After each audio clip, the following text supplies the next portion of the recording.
Hello friends, this is Neetu and welcome to Smart Way. आज हम discuss करने जा रहे हैं methods of evaluation and remedial teaching. जैसा कि आप जानते हैं, हम इंग्लिश पेडागोजी को डिस्कस कर रहे हैं। इस वाले वीडियो से पहले वाले दो वीडियोस में हम प्रिंसिपल्स ऑफ टीचिंग इंग्लिश को डिटेल में डिस्कस कर चुके हैं। उससे पहले हमने डिस्कस किए थे टीचिंग मेथड्स। तो फ्रेंड्स, आई होप आपको अब तक की चीज़ें अच्छे से समझ में आई है और आपको पता है कि अब तक हम रीट का 80% सिलेबस कवर कर चुके हैं। यानी कि रीट की अगर हम इंग्लिश की बात करें तो उसका हमने 80% सिलेबस कवर कर लिया है और बचा हुआ 20% हम कवर कर रहे हैं। तो आज हम पढ़ने वाले हैं methods of evaluation and remedial teaching. तो चलिए फ्रेंड्स, वीडियो को स्टार्ट करते हैं। सबसे पहले हम जान लेते हैं कि इवैल्यूएशन होता क्या है, इसके कितने टाइप्स होते हैं और इनके बारे में हम थोड़ा सा डिटेल में डिस्कस कर लेते हैं। तो सबसे पहले हम यहाँ पर देखते हैं कि इवैल्यूएशन होता क्या है। तो चलिए स्टार्ट करते हैं। Evaluation is concerned with assessing the effectiveness of teaching strategies, methods and teaching techniques. यानी कि जो इवैल्यूएशन है वो कंसर्न्ड है किसके साथ, कि वो मापन करता है किन चीज़ों का, कि इफ़ेक्टिवनेस को देखने के लिए हम इवैल्यूएशन करते हैं। यानी कि एक जो टीचर है, जब वो असेसमेंट करता है या इवैल्यूएशन करता है, तब वो इसलिए करता है कि वो देखना चाहता है कि जो मैं पढ़ा रहा हूँ, यानी कि टीचिंग कितनी इफ़ेक्टिव है हमारी, और जिस स्ट्रेटजी यानी जिस रणनीति से हम बच्चों को पढ़ा रहे हैं वो हमारी रणनीति कितनी कामयाब है। उसके अलावा जो हम टीचिंग मेथड्स पढ़ाने के लिए यूज कर रहे हैं वो कितने इफ़ेक्टिव है, बच्चों को उनसे कितना फ़ायदा हो रहा है और कहाँ पर उनमें इम्प्रूवमेंट की ज़रूरत है। इसके अलावा कि हम जो टेक्निक्स यूज कर रहे हैं टीचिंग की, और जो अपना TLM है यानी कि टीचिंग लर्निंग मटेरियल है, वो किस तरह का यूज कर रहे हैं, उससे बच्चों को कितना फ़ायदा हो रहा है। तो इन सारी चीज़ों का असेस करने के लिए, इनका असेसमेंट करने के लिए, मापने के लिए हम इवैल्यूएशन करते हैं। नेक्स्ट है, it provides feedback to the teachers about their teaching and the learners about their learnings. की जो असेसमेंट है यानी जो इवैल्यूएशन है वो टीचर्स को उनकी टीचिंग के बारे में फीडबैक देता है कि वो कैसा पढ़ा रहे हैं, उनका पढ़ाया हुआ कितना समझ में आ रहा है बच्चों को, और कहाँ कहाँ उन्हें इम्प्रूवमेंट की ज़रूरत है, और अगर उनका तरीका काम नहीं कर रहा है तो वो कहाँ पर कि मेथड को चेंज करें और किस तरह के स्ट्रेटजीज फॉलो करें ताकि बच्चों को अच्छे से समझ में आए। एंड स्टूडेंट्स के लिए ये स्टूडेंट्स को उनका अपना फीडबैक देता है, यानी कि स्टूडेंट्स समझ सकते हैं कि मैं किस साइड में कमज़ोर हूँ, क्या क्या चीज़ है जो मुझे नहीं आ रही है, उनके लिए मुझे कौन से एक्स्ट्रा एफर्ट्स लगाने पड़ेंगे, एंड कौन सी चीज़ें हैं जिनमें मैं बेहतर कर रहा हूँ और उन्हें मैं कंटिन्यू रख सकता हूँ। तो ये जो इवैल्यूएशन की प्रोसेस है ये टीचर्स को उनकी टीचिंग का फीडबैक देती है और लर्नर्स को उनकी लर्निंग का फीडबैक देती है। नेक्स्ट है, अब हम जान लेते हैं कि फॉर्मेटिव असेसमेंट, यानी कि जो इवैल्यूएशन होता है वो मेनली दो टाइप का होता है, फॉर्मेटिव एंड समेटिव। जब हम NEP 2009 को पढ़ते हैं तब हम उसमें पढ़ते हैं कि इवैल्यूएशन है वो दो टाइप का होता है, फॉर्मेटिव एंड समेटिव। 1 ईयर में यानी कि किसी भी एक एकेडमिक सेशन में 2 समेटिव एग्ज़ाम्स होते हैं, यानी कि जो 2 इवैल्यूएशन होते हैं वो समेटिव होते हैं, यानी एक हाफ ईयरली और एक ईयरली। एंड 4 फॉर्मेटिव असेसमेंट होते हैं, यानी असेसमेंट जो फॉर्मेटिव हैं वो 4 होते हैं, यानी कि पहले 2 फॉर्मेटिव असेसमेंट हो गए, उनके बाद में थर्ड पे यानी कौन सा, फर्स्ट वाला समेटिव असेसमेंट होगा। उसके बाद नेक्स्ट 2 यानी नंबर 3 और नंबर 4 फॉर्मेटिव असेसमेंट होंगे, और उसके बाद में सेकंड वाला समेटिव असेसमेंट होता है। इस तरह से जब वैसे हम नेक्स्ट वीडियो में इनके बारे में डिटेल में डिस्कस करेंगे कि हमारी NEP में इसके बारे में क्या दिया हुआ है। तो पहले हम यहाँ पर जान लेते हैं कि फॉर्मेटिव और समेटिव असेसमेंट क्या है और इनके कुछ स्ट्रेटजीज क्या है, और इनके टूल्स को हम नेक्स्ट वीडियो में पढ़ेंगे। तो अब हम देखते हैं यहाँ पर कि फॉर्मेटिव असेसमेंट क्या है। Formative assessment, formative evaluation, formative feedback और assessment for learning. including diagnostic testing, is a range of formal and informal assessment procedure conducted by teachers during the learning process in order to modify teaching and learning activities to improve student attainment।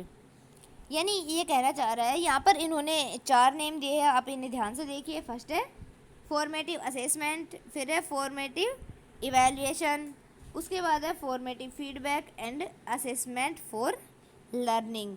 इन्होंने कहा है यहाँ पर कि जो चारों है ये चारों एक ही होते हैं। अगर हमें अलग अलग नाम दे दिया जाए तब हमें कंफ्यूज नहीं होना होता है।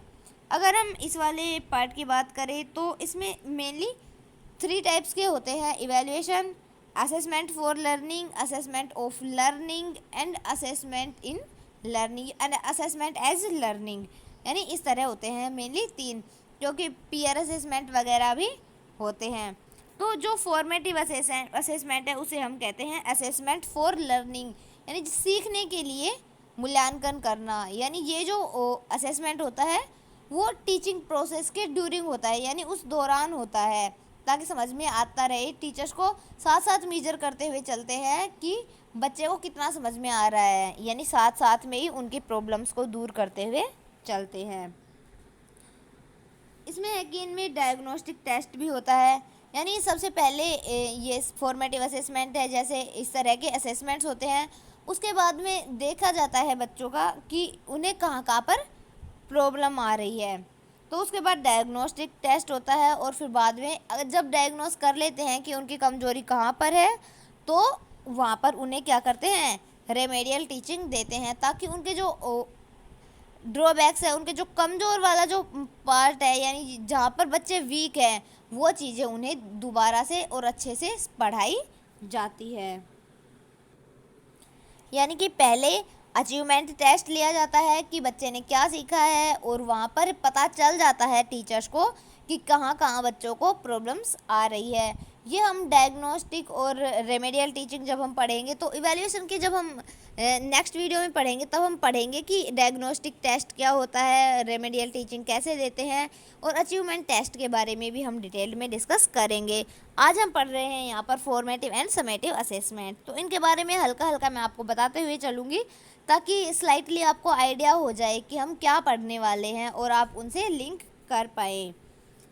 तो यहाँ पर है कि ये जो फॉर्मेटिव असेसमेंट है उसके बारे में दिया है, formative assessment, formative evaluation, formative feedback और assessment for learning including diagnostic testing is a range of formal and informal assessment procedure. यानी कि ये फॉर्मली भी होता है और इनफॉर्मली भी होता है। यानी कि ये वाले जो असेसमेंट है वो अगर एकेडमिक की बात करें तब तो टीचर्स भी करते हैं, बट ज़रूरी नहीं है कि टीचर्स इनका रिकॉर्ड ही बनाए। अगर वो रिकॉर्ड बनाकर इनका इवैल्यूएशन करते हैं, असेसमेंट करते हैं, तब तो हम उसे कह देते हैं फॉर्मल। बट अगर टीचर असेसमेंट का कोई रिकॉर्ड नहीं बना रहा है, बस वैसे ही ऑब्जर्व कर रहा है और स्टूडेंट्स के प्रॉब्लम्स को दूर कर रहा है, तब हम उसे इनफॉर्मल भी कह देते हैं। ये conduct bye teachers during the learning process, कि ये वाला जो इवैल्यूएशन है यानी फॉर्मेटिव इवैल्यूएशन जो है वो लर्निंग प्रोसेस के ड्यूरिंग ही किया जाता है। क्या किया जाता है, कंडक्ट किया जाता है। यानी कि ये जो फॉर्मेटिव असेसमेंट है, जिसे हम हिंदी में रचनात्मक आकलन भी कहते हैं और निर्माणात्मक भी कहते हैं, ये वाला जो है वो लर्निंग प्रोसेस के ड्यूरिंग किया जाता है, और जो समेटिव होता है वो लर्निंग प्रोसेस के एंड में किया जाता है। यानी जब कोई चैप्टर पढ़ा दिया जाता है तो उसके एंड में किया जाता है। उसके बाद in order to modify teaching and learning activities to improve students attainment, कि ये जो किया जाता है फॉर्मेटिव असेसमेंट वो टीचर की टीचिंग को, एक्टिविटी को इम्प्रूव करने के लिए और स्टूडेंट्स के अटेनमेंट को इम्प्रूव करने के लिए किया जाता है, ताकि बच्चे ज़्यादा फोकस के साथ पढ़ सके, पूरे अटेंशन के साथ पढ़ सके। नेक्स्ट है यहाँ पर the goal of formative assessment is to monitor student learning to provide ongoing feedback that can help students identify their strengths and weakness and target areas that need work, कि ये जो हमारा फॉर्मेटिव असेसमेंट है इसका गोल क्या है। तो यहाँ पर हमें इसके गोल के बारे में बताया है कि जो फॉर्मेटिव असेसमेंट है उसका गोल है कि स्टूडेंट के लर्निंग के ऑनगोइंग फीडबैक देना, ताकि बच्चे समझ जाए कि अब हम जो पढ़ रहे हैं वो कितना इफ़ेक्टिव है, यानी हमें कितना याद हो रहा है, कितना समझ में आ रहा है, कितना हमारी रियल लाइफ में हम काम ले पा रहे हैं, यानी उनको फॉलो भी करते हुए चले। प्रैक्टिकल नॉलेज के बारे में हमारी जो एनईपी है वो, यानी कि अब का जो एजुकेशन सिस्टम है वो प्रैक्टिकल नॉलेज पर फोकस करता है। एंड ये है कि that can help student identify their strength and weakness and target areas that need work. कि जो फीडबैक है, यानी ये वाला फीडबैक जो टीचर देते हैं ये स्टूडेंट्स की हेल्प करता है ये पहचानने में कि उनकी स्ट्रेंथ क्या है, यानी कहाँ पर वो मजबूत है और अच्छे से काम कर रहे हैं, और कहाँ पर ऐसे उनके एरियाज है जहाँ पर वो वीक है, यानी उनके वीकनेस का भी पता लगाया जाता है। एंड उसके अलावा कि टारगेट एरियाज जिन पर उन्हें काम करने की ज़रूरत है, यानी कि जो भी स्टूडेंट्स होते हैं, अगर आप भी हैं मैं भी हूँ, तो हमारे कुछ टारगेट्स हैं। तो आपको पता है फ्रेंड्स कि जब हम कोई टारगेट अचीव करने के लिए जब पूरे फोकस के साथ पढ़ते हैं तब हम अच्छे से पढ़ पाते हैं। तो यहाँ पर जब हम किसी टारगेट के लिए चल रहे हैं तब हम असेसमेंट करते हुए चलते हैं कि हमने कितना अपने टारगेट के लिए प्रिपरेशन कर लिया है और कितने की हमें ज़रूरत है। तो यहाँ पर यही बताने की कोशिश की गई है कि ये जो फीडबैक है फॉर्मेटिव असेसमेंट का, ये स्टूडेंट्स की हेल्प करता है किसमें, कि टारगेट एरियाज है उनके वो कितने उन्होंने अचीव कर लिए हैं और कहाँ पर उन्हें वर्क करने की नीड है, यानी कि कहाँ पर उन्हें और ज़्यादा ध्यान देने की ज़रूरत है।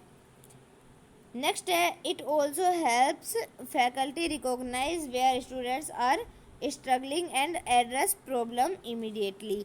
यानी कि ये जो अगर मान लो कि स्कूल में हमारा फॉर्मेटिव असेसमेंट हो रहा है तो हमारा तो ये हेल्प कर रहा है, हमें फीडबैक दे रहा है और टीचर्स को भी दे रहा है, लेकिन ये फैकल्टी को भी फीडबैक देता है कि कहाँ पर कौन सी प्रॉब्लम है जो बच्चा फेस कर रहा है, किधर वो स्ट्रगल कर रहा है, और वहाँ पर उनकी प्रॉब्लम्स की पहचान करना और उन्हें इमीडिएटली दूर करना, इसका भी फ़ायदा होता है स्टूडेंट्स को। कि जो फैकल्टी है जिसमें वो पढ़ाई कर रहे हैं वहाँ पर जब वो असेसमेंट होता है तब उन्हें समझ में आ जाता है कि बच्चे को कहाँ पर प्रॉब्लम हो रही है, कहाँ पर इन्हें एक्स्ट्रा क्लासेज की ज़रूरत है, कहाँ पर इन्हें एक्स्ट्रा वर्क की नीड है, और किस किस तरह से हम स्टूडेंट्स को फैसिलिटी प्रोवाइड करवा सकते हैं। तो फ्रेंड्स आई होप आपको समझ में आ गया है कि फॉर्मेटिव असेसमेंट क्या है। अब हम बढ़ते हैं आगे। नेक्स्ट है एग्जाम्पल्स ऑफ फॉर्मेटिव असेसमेंट। तो यहाँ पर जो हमारा फर्स्ट एग्जाम्पल है वो है draw a concept map in class to represent their understanding of a topic. यानी अगर हमें किसी बच्चे को असेस करना है, उसका असेसमेंट करके ये जानना है कि हम जो पढ़ा रहे हैं वो कितना अफेक्टिव है, तो हम बच्चों से कहेंगे कि आप एक कॉन्सेप्ट मैप बनाइए। यानी कि कोई भी एक चैप्टर जो हम उस टाइम पढ़ा रहे हैं, मान लो हमने एक टॉपिक ले रखा है नाउन का, तो हम स्टूडेंट्स से कहेंगे कि आप नाउन पर एक कॉन्सेप्ट मैप तैयार कीजिए। यानी कि जब आपको पता है कि जब हम कोई कंसेप्ट मैप तैयार करते हैं तब हम उसके मिडिल में यानी उसके सेंटर में मेन टॉपिक को लिखते हैं, एंड उसके बाद में हम उनसे लिंक करते हुए उसके सब टॉपिक्स को लिखते हैं। और इन कंसेप्ट मैप जब हम बनाते हैं तब सिंबल्स का यूज करते हुए और एक इजी वे में हम पूरा का पूरा जो सिलेबस है उसको समराइज़ कर देते हैं। तो अगर बच्चों को ये समझ में आ रहा है अच्छे से जो भी वो पढ़ रहे हैं, मान लो अगर हम नाउन के लिए उनसे कंसेप्ट मैप बनवा रहे हैं तो जो नाउन होगा उसका जब वो कॉन्सेप्ट मैप बनाएंगे तब हम समझ जाएंगे कि बच्चों को कितनी चीज़ें हैं वो समझ में आ रही है और कहाँ पर उन्हें एक्स्ट्रा वर्क की नीड है और कहाँ पर हम उनकी हेल्प कर सकते हैं, किस तरह से उन्हें हम फैसिलिटी प्रोवाइड कर सकते हैं। सेकंड है submit 1 or 2 sentence identifying the main points of A lecture. यानी कि मान लो कोई टीचर है जिन्होंने अभी अभी एक कोई लेक्चर दिया है, जैसे कि मान लो मैं आपको पढ़ा रही हूँ और आपको लास्ट में मैं बोल दूँ कि आप मुझे वो 2 पॉइंट अपने कमेंट बॉक्स में लिख के बताइए कि कौन से हैं जो आज आपको सबसे ज़्यादा मेन पॉइंट लगे। यानी कि एग्ज़ाम के पॉइंट ऑफ व्यू से अगर हम देखें तो कौन से 2 इम्पोर्टेंट पॉइंट है जो आपको सबसे ज़्यादा इफ़ेक्टिव लगे, तो आपको भी बताना है, यानी आप भी मुझे अपना फॉर्मेटिव असेसमेंट करने में हेल्प करेंगे। आप मुझे फीडबैक देंगे कि हमारी जो अब आज की क्लास है उसमें कौन से 2 मेन पॉइंट है जो आपको अच्छे से समझ में आए हैं और आपको अच्छे से लग रहा है कि ये बहुत ज़्यादा इम्पोर्टेंट है और ये हमारे एग्ज़ाम के पॉइंट ऑफ व्यू से इम्पोर्टेंट है, सो हम इन्हें याद करें। तो फ्रेंड्स, यहाँ पर आपको समझ में आ गया होगा कि अगर हम कॉन्सेप्ट मैप बनवाएं तब भी हम स्टूडेंट से उन यानी कि उनकी जो एरियाज़ है जहाँ पर उनकी स्ट्रेंथ है उस स्ट्रेंथ के एरियाज़ और वीकनेस के एरियाज़ को आइडेंटिफाई कर सकते हैं। एंड नेक्स्ट में हमने जाना कि जो सेंटेंस हैं यानी कि 1 या 2 सेंटेंस हम उनसे बच्चों से कहें कि आप 1 या 2 सेंटेंस मेन पॉइंट पहचान कर लिखिए जो आपको आज के लेक्चर में सबसे ज़्यादा इफ़ेक्टिव लगे। सो ये दोनों एग्जांपल है फॉर्मेटिव असेसमेंट के। नेक्स्ट है summative assessment. I hope formative assessment आपको अच्छे से समझ में आ गया है। अब हम स्टार्ट करने वाले हैं समेटिव असेसमेंट। समेटिव असेसमेंट होता है एक पूरा होल यानी कि जो सेशन के एंड में जो वाला इवैल्यूएशन किया जाता है वो होता है समेटिव। तो फ्रेंड्स, यहाँ पर हम देखते हैं कि जो योगात्मक मूल्यांकन हिंदी में कहलाता है वही इंग्लिश में होता है समेटिव असेसमेंट। अब हम इसके बारे में थोड़ा सा जान लेते हैं और वह है, यहाँ पर स्टार्ट करते हैं। समेटिव इवैल्यूएशन और assessment of learning is the assessment of participant where the focus is on the outcome of a programme.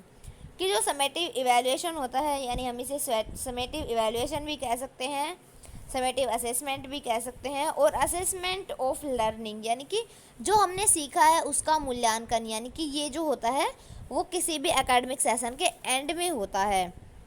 और जब हम पढ़ा लेते हैं यानी कि एक साथ यानी पूरे के पूरे जो हमारा सिलेबस होता है उसका, या फिर कोई एक फिक्स कर दिया जाता है कि मान लो अगर आप टीचर्स ने फिक्स कर दिया कि आपको 5 जो चैप्टर है उनका असेसमेंट देना है, यानी उसका हम समेटिव असेसमेंट लेंगे, तो उन 5 ही चैप्टर से क्वेश्चन आएंगे और ये उसका जो है वो टेस्ट इस बात का लिया जाएगा कि आपने उन 5 चैप्टर्स में से क्या सीखा है। जो फॉर्मेटिव असेसमेंट था उसमें तो साथ के साथ ये भी देखा जा रहा था कि कितना आपको समझ में आ रहा है और कितना हमें इम्प्रूवमेंट करने की ज़रूरत है ताकि समझ में आए। लेकिन यहाँ पर हमने क्या सीखा है केवल उसी का मूल्यांकन होता है। यहाँ पर किसी तरह की कोई रेमेडियल टीचिंग नहीं दी जाती। इसमें फोकस किया जाता है टीचिंग के आउटकम्स पर कि जो टीचिंग के आउटकम्स हैं वो कितने हम फॉलो कर पा रहे हैं। जब हम बात करते हैं NEP जो 2009 है उसकी बात करें, या फिर अगर अब हम फ़िलहाल की बात करें तो जो हमारी नई NEP 2020 आई है वो है कि उसमें लर्निंग के आउटकम्स दिए हुए हैं। अगर लर्निंग के आउटकम्स की बात करें तो 2017 में NCERT ने 2 बुक्स पब्लिश की थी, उनके बारे में भी हम कभी डिटेल में डिस्कस करेंगे, बट अभी मैं थोड़ा थोड़ा बता देती हूँ कि उन्होंने 2017 में 2 बुक्स पब्लिश की थी। एक तो थी प्राइमरी सेक्शन के लिए एंड दूसरी थी अपर प्राइमरी सेक्शन के लिए। उसमें उन्होंने लर्निंग्स के आउटकम्स दिए थे ताकि जो क्वालिटी एजुकेशन है वो स्टूडेंट्स को प्रोवाइड कराई जा सके। तो इसमें उन्होंने अलग अलग क्लास के और अलग अलग सब्जेक्ट के अलग अलग आउटकम्स जो थे वो तैयार किए थे, और उन्होंने बताया कि अगर हम कुछ पढ़ा रहे हैं तो उस चैप्टर के लिए हमारे आउटकम्स क्या होने चाहिए, यानी कि कौन से ऐसे टॉपिक्स हैं जो बच्चे को बहुत अच्छे से समझ में आने ही चाहिए, और जब तक वो चीज़ें स्टूडेंट्स को समझ में ना आ जाए तब तक हम उन्हें टीचिंग कराते रहेंगे, तब तक हम उन्हें रिमेडियल टीचिंग देते रहेंगे। सो ये लर्निंग के आउटकम्स पर भी फोकस करता है कि जो हमारा उद्देश्य थे, हमारे एम्स थे, जो आउटकम्स हमने फिक्स किए थे वो स्टूडेंट्स को प्रोवाइड होने चाहिए। एंड देन नेक्स्ट है this contrast with formative assessment which summarise the participants development at a particular time. कि ये जो है वो कॉन्ट्रास्ट करता है किसके साथ, यानी कि किसके विपरीत है ये, फॉर्मेटिव असेसमेंट के विपरीत, यानी कि अगर हम बात करें तो जो फॉर्मेटिव असेसमेंट होता है वो लर्निंग प्रोसेस के दौरान होता है, यानी कि जब अगर मान लो हम कोई चैप्टर पढ़ा रहे हैं, जब अगर उसके बीच बीच में टीचर क्वेश्चन पूछ रहे हैं तो वो होगा फॉर्मेटिव असेसमेंट। लेकिन चैप्टर पूरा होने के बाद जब टीचर्स हमें होमवर्क दे देते हैं और तब हमसे क्वेश्चन पूछते हैं तो वो होगा समेटिव असेसमेंट, बिकॉज वो ये जानने के लिए है कि हमने उस चैप्टर में कितना सीखा। तो यहाँ पर ये बताया गया है कि जो फॉर्मेटिव असेसमेंट है वो समराइज कर देता है पार्टिसिपेंट्स की डेवलपमेंट और उनके पर्टिकुलर टाइम को, यानी कि एक जो पर्टिकुलर टाइम है उसमें ही हमें किसी भी पार्टिसिपेंट को, यानी कि जिसका हम असेसमेंट कर रहे हैं, उस स्टूडेंट का असेसमेंट करना होता है एक पर्टिकुलर टाइम में, और हमें जानना होता है कि उसने कितना डेवलपमेंट किया है। तो अब हम नेक्स्ट बढ़ते हैं, इसके एम्स देख लेते हैं, ये गोल क्या है समेटिव असेसमेंट के। तो यहाँ पर है the goal of summative assessment is to evaluate student learning at the end of an instructional unit, यानी कि वो कोई भी यूनिट जो टीचर पढ़ा रहा है, या मान लो कि कोई पूरा का पूरा सिलेबस कवर करवा दिया, तो उसके एंड में जब हम कोई इवैल्यूएशन करते हैं, कोई असेसमेंट करते हैं, तो वो होता है समेटिव असेसमेंट, यानी लर्निंग प्रोसेस के एंड में होने वाला जो असेसमेंट है वो समेटिव कहलाएगा। तो आपको हमेशा याद रखना है कि जहाँ पर भी असेसमेंट के बाद में एंड दे दिया जाए कि यानी कि सेशन के एंड में जो असेसमेंट होता है वो होता है समेटिव असेसमेंट। ये इसके पहचान करने की सबसे ईजी और सबसे अच्छी ट्रिक है। नेक्स्ट है summative assessment usually involves students receiving A grade that indicates their level of performance, यानी कि जब हम समेटिव असेसमेंट करते हैं तब हमें हमारा रिपोर्ट कार्ड भी दिया जाता है। आपने देखा होगा कि जब हमारे बोर्ड एग्ज़ाम्स होते हैं तब भी हमारे पास मार्कशीट आती है, और वैसे भी अगर हमारे जो नॉन बोर्ड क्लासेज है उनके भी जब एग्ज़ाम्स होते हैं तब उन्हें भी एंड में, यानी सेशन के एंड में क्या दिया जाता है, रिपोर्ट कार्ड की, जो पूरे साल में उन्होंने क्या किया है, कैसे कैसे मार्क्स उन्होंने अचीव किए हैं, इनको शो करता है, यानी कि बच्चे के स्टैंडर्ड को दिखाता है कि बच्चा कितना सीख रहा है और कहाँ कहाँ उसे इम्प्रूवमेंट करने की ज़रूरत है। तो यानी कि जो समेटिव असेसमेंट है इसमें हम ग्रेड भी देते हैं, मार्किंग भी करते हैं उन्हें, यानी कोई इंसेंटिव्स भी इसमें हम दे देते हैं। लेकिन जो फॉर्मेटिव असेसमेंट होता है उसमें हम किसी तरह की कोई ग्रेड नहीं देते।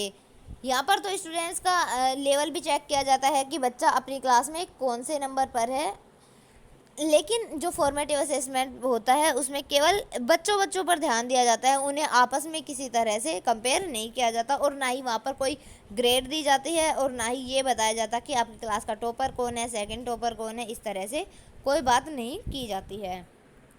नेक्स्ट है B it a percentage pass fail, यानी कि कई बार जो हमारा रिजल्ट होता है वो पास फेल में दिया जाता है, केवल उसमें परसेंटेज नहीं दिए जाते। कई बार परसेंटेज दिए जाते हैं, कई बार केवल मार्क्स दे दिए जाते हैं, परसेंटेज नहीं दिए जाते। जैसे कि आप रीट की बात करें तो हमें यहाँ पर मार्क्स ही दिए जाते हैं, परसेंटेज के बारे में बात नहीं होती। और कई ऐसे एग्ज़ाम्स हैं जहाँ पर केवल ग्रेड होती है, जैसे अगर हम क्लास 8th और 5th की बात करें तो उनमें जो बोर्ड है वो केवल और केवल ग्रेड देता है, वहाँ पर बच्चों के मार्क्स नहीं शो करता। एंड लास्ट में है और same other form of scale grade, यानी कि कोई स्केल ग्रेड भी हो तो वो भी स्टूडेंट्स को दी जाती है, किसमें, समेटिव असेसमेंट में। आई होप फ्रेंड्स आपको यहाँ तक की चीज़ें समझ में आई है। अब हम बढ़ते हैं आगे। अब हम यहाँ पर देख लेते हैं एग्जाम्पल्स ऑफ असेसमेंट, कौन से असेसमेंट के एग्जाम्पल्स है, ये समेटिव असेसमेंट के एग्जाम्पल्स हैं। अब यहाँ पर है summative assessment are weighted more than formative assessment, कि जो अगर हम इवैल्यूएशन की बात करें तो इवैल्यूएशन में जो समेटिव असेसमेंट का जो पार्ट होता है वो 60% होता है, एंड फॉर्मेटिव असेसमेंट का जो वेट होता है, यानी वेटेज जो होता है वो होता है 40%, यानी इस तरह से पूरा 100% बनाते हैं। तो यहाँ पर ये कहने की बात की गई है कि जो समेटिव असेसमेंट है वो ज़्यादा अपना वेटेज रखता है, किससे, फॉर्मेटिव असेसमेंट से ज़्यादा वेटेज किसका होता है, समेटिव असेसमेंट का। फॉर एग्जांपल टेस्ट, यहाँ पर ये बता रहा है कि ये जो एग्जाम्पल्स है यानी कि जो समेटिव असेसमेंट है इसके एग्जाम्पल्स यहाँ से स्टार्ट हो रही हैं। तो यहाँ पर ये कहना चाह रहा है for example test after 6 month in school, यानी कि जब हमारी हाफ ईयरली होती है वो हमारा फर्स्ट समेटिव टेस्ट होता है। वो भी क्या होता है समेटिव, बिकॉज हमारे हाफ सेशन का उसमें इवैल्यूएशन होता है कि उस दौरान हमने क्या सीखा है।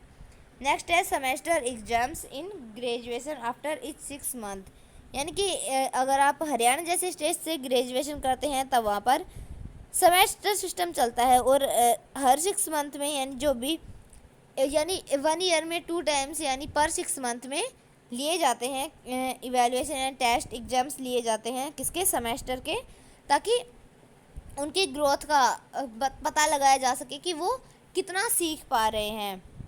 एंड नेक्स्ट है ए मिड टर्म एग्ज़ाम, यानी कि एक मिड टर्म एग्ज़ाम वही हुआ हाफ ईयरली, यानी कि बीच में जब एक टीचर मिड टर्म एग्ज़ाम लेता है ये जानने के लिए कि स्टूडेंट्स ने कितना सीखा, तो उसे भी हम समेटिव असेसमेंट ही कहते हैं। एंड नेक्स्ट है final project and A paper, यानी कि अगर हम एग्ज़ाम की बात करें तब एग्ज़ाम में जब पेपर हम देते हैं तब वहाँ पर भी हमारे लर्निंग का इवैल्यूएशन होता है, यानी वो होता है इवैल्यूएशन ऑफ लर्निंग यानी समेटिव टेस्ट समेटिव असेसमेंट। अगर लर्निंग फॉर यानी कि असेसमेंट फॉर लर्निंग की बात की जाए तो वो होगा formative, and assessment of learning की बात की जाए तो वो होगा समेटिव। तो यहाँ पर आई होप आपको समझ में आया है कि समेटिव असेसमेंट क्या होता है और उसके एग्जांपल्स भी आपने यहाँ पर देखे हैं। इसके अलावा समझ में आया होगा कि असेसमेंट ये जो समेटिव असेसमेंट है ये होता क्या है। इसके गोल्स भी आपने अच्छे समझ लिए होंगे I hope, and I hope formative assessment भी आपको अच्छे से समझ में आ गया होगा। इसके एग्जांपल्स भी हमने यहाँ पर देखे हैं, असेसमेंट के गोल्स भी हमने देखे, उसके असेसमेंट के बारे में जाना कि असेसमेंट जो है फॉर्मेटिव असेसमेंट है वो होता क्या है। इससे पहले और सबसे पहले हमने जाना था इवैल्यूएशन के बारे में कि ये इवैल्यूएशन होता क्या है। तो आई होप फ्रेंड्स आपको ये सारी चीज़ें अच्छे से समझ में आई है। उम्मीद करती हूँ कि अगर आपको ये सब कुछ समझ में आया है अच्छे से तो आप वीडियो को लाइक शेयर एंड सब्सक्राइब कर देंगे। वैसे इसके बारे में मैं ज़्यादा कभी कहती हूँ नहीं। एंड हंसते रहिए मुस्कुराते रहिए, मिलते हैं अपने नेक्स्ट वीडियो में, तब तक के लिए टेक केयर, जय हिंद जय भारत।